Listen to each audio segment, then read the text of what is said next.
Yo, c'est Vega et bienvenue pour cette nouvelle vidéo sur laquelle on va parler de la grande news de Kana. Kana nous avait teasé qu'il y aurait une grande news il y a quelques jours. J'en avais parlé avec Makoto sur la chaîne Makoto et Vega. Le lien, vous tapez Makoto et Vega, vous trouverez sûrement. Voilà. Pourquoi. Et il nous avait teasé une news en disant rendez-vous le 11 avril, donc aujourd'hui à l'heure où j'enregistre la vidéo, nous allons vous annoncer quelque chose. Alors on avait théorisé sur plein d'impossibles et inimaginables avec Makoto, parce qu'il y a beaucoup de choses qui auraient pu sortir sous Kana, mais Kana, qui dit Kana, dit forcément un manga. Alors ça pouvait être une réédition, etc. Mais j'avais émis l'hypothèse que ça pouvait être le tome 1 de True Blue Vortex, même s'il n'y a que 19 tomes pour l'instant pour Boruto. Le tome 20, je sais pas quand est-ce qu'il est prévu, mais je crois qu'il est prévu pour juin, si je dis pas de bêtises. Le premier tome de True Blue Vortex sera disponible cet été 2020 France. Voilà, Kana avait dit qu'il pensait pas le faire avant 2025 et finalement c'est avec une grande surprise qu'ils le font.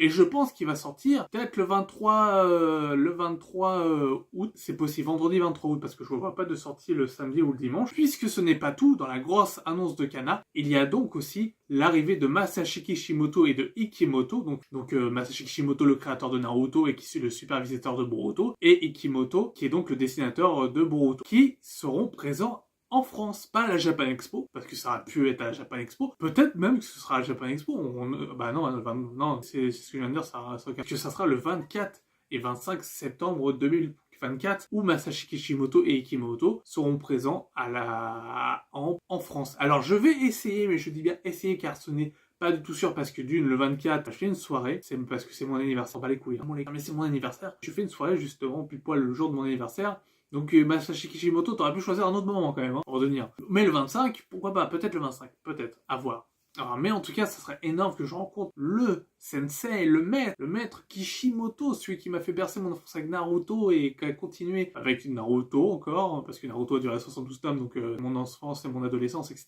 Jusqu'à Boruto qui est fait maintenant mon âge d'adulte. Donc voilà, je suis un fervent admirateur de Masashi Kishimoto, et Kishimoto aussi, je l'aime bien. Même si j'adore moins ses dessins que Kishimoto. J'aurais préféré que Kishimoto reprenne Boruto, quitte à refaire un manga de True Blue Vortex, par exemple, que ce soit Masashi Kishimoto qui reprenne le crayon, que Ikimoto. Mais j'aime bien Ikimoto quand même, voilà. Mais après, on peut pas dire que les poses des covers des 8 premiers chapitres de True Blue Vortex sont vachement inspirés par Ikimoto, hein. Ils ont tous la même pose. Donc bon, on est très loin d'un Akira Toriyama ou d'un Masashi Kishimoto, donc on parlait.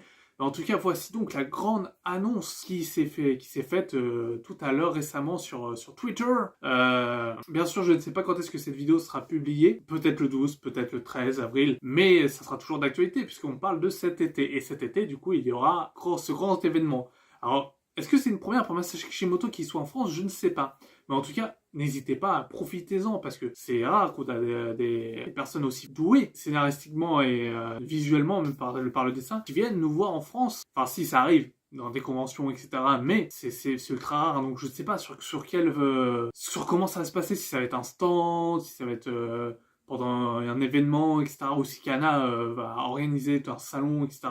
Pour Naruto, pour célébrer Naruto. Mais en tout cas, j'ai vraiment hâte d'en savoir plus et je vous tiendrai au courant. Puisque cette chaîne est avant tout aussi une chaîne aussi d'actualité sur Naruto aussi. Il n'y a pas que... il y a Dragon Ball, Naruto, les d'autres mangas, etc. qu'on va parler. Par exemple, je vais parler de Digimon Tamers. J'aime bien faire des petits accents comme ça, je sais pas pourquoi. Ça sert à rien. Mais voilà. En tout cas, j'ai hâte, j'ai vraiment hâte. Donc n'hésitez pas à me dire si ça vous plaît comme annonce, et si vous avez hâte de commencer votre collection de True Blue Vortex. On sera peut-être à pas 3 tomes au Japon, mais on aura une parution très, très courte entre le Japon et la France, et ça c'est plutôt cool. C'est un peu comme sur Dragon Ball Super au final. Il y a une parution assez rapide, comme One Piece il me semble, parce qu'avant, je ne sais pas si vous vous souvenez d'avant, on avait limite 1 an de retard, 2 ans de retard, peut-être 2 ou 3 ans de retard avant. Il y a longtemps, hein. Par exemple pour Yu-Gi-Oh, ça mettait énormément de temps à arriver chez nous. Il y a beaucoup de mangas qui mettent du temps à arriver chez nous. Donc une fois qu'ils ont trouvé un contrat et une maison d'édition, c'est cool. Moi je dis c'est cool et j'ai hâte de pouvoir partager cette hype avec vous.